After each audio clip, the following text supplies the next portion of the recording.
रोज़ कबल होने वाली एक बड़ी अहम डेवलपमेंट जिस पे मेरे ख्याल में सभी अपना पॉलिटिकल तज्जिया पेश करें, आपके सामने भी रखना चाहूँगी। जनरल फैज़ हमीद की मिलिट्री कस्टडी में उनको लेके जाना, उनकी गिरफ़्तारी, क्या ये इसी लार्जर प्रेशर बिल्डिंग या लोगों की डिमांड का हिस्सा था? क्योंकि एक तनकीद जो हमेशा फ़ौज पे की जाती है या इस वक्त के मौजूदा सिनेरियो पे कि सिविल लिबर्टीज़ ख़त्म हो रही हैं और सिविलियंस का एहतसाब तो होता है, but people in uniform are not held accountable. Do you think these dots are connecting and therefore there was introspection to do सो?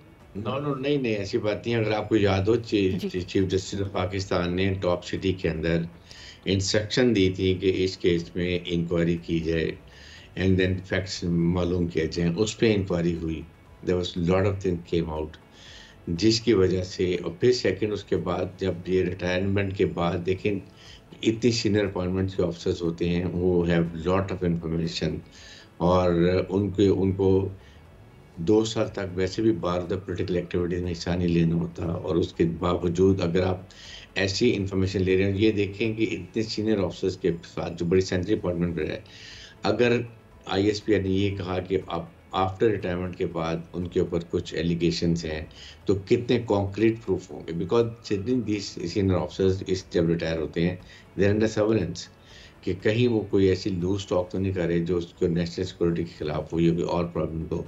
फिर आपकी अगर किसी एफिलिएशन उनको आप गाइड कर रहे हैं, sir, I have no idea कि what is actually. one key question, is this happening for the first time, therefore such a measure has been taken, या is the the way to deal with them, some other decisions have been made कि भाई बहुत हो चुका, अगर माजी में ऐसा होता भी रहा तो अब चीज़ों को दुरुस्त करने का वक्त आ गया है? which of the two is true?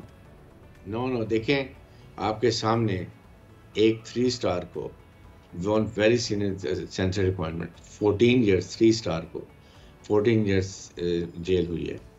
एक 1 स्टार को डेथ पेनल्टी हुई है। उसके बाद 9th मई में जिन सिलेक्टर्स दिखाई प्रोफेशनली, दे ऑल हैव, उनके खिलाफ सख्त एक्शन हुआ है और वो they sent home. Okay, likewise यही, और इसके बाद अब ये एक्शन हुआ है कि ये इनके खिलाफ कार्रवाई हो रही है और फील्ड जज कोर्ट मार्शल है। और ये I think the message is loud and clear कि पाकिस्तान की सालमियत, पाकिस्तान की सॉवरेंटी पे रियासत कोई कॉम्प्रोमाइज़ नहीं करेगी।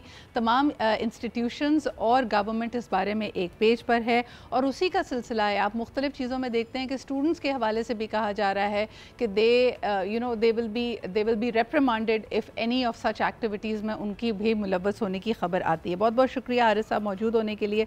बहरहाल जी, जो इसके अलावा जो डिसरप्शंस हैं, इट फील्स कि जेन ज़ी के लिए ये नई हैं और freedom of expression versus the larger objectives of the state, वो ऐसा लगता है कि एक दूसरे के टकराव में। बहरहाल जी, ये जो डेवलपिंग स्टोरीज़ पे बात करते रहेंगे। शुक्रिया ब्रिगेडियर साहब।